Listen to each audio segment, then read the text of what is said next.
Chapter 4. Inspection Procedure. Your respirator must be inspected before each use as well as during cleaning in order to ensure that it's in good operating condition. Any damaged or defective parts must be replaced before use. Do not enter a contaminated area if parts are damaged or defective. To properly inspect the respirator, the following 9 procedures are recommended. 1. Check the facepiece for cracks, tears, and dirt. 2. Make sure the facepiece, especially the face seal area, is not distorted. 3.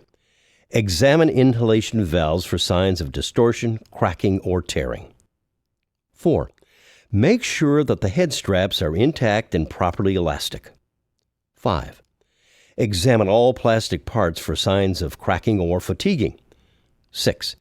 Ensure the bayonet gaskets are in good condition. 7.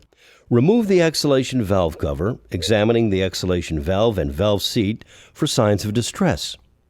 8. Examine the speaking diaphragm for any more signs. 9. Replace the exhalation valve cover and inspect the lens for any damage that may impair the respirator performance or vision. Once inspection is completed, you may put the respirator on.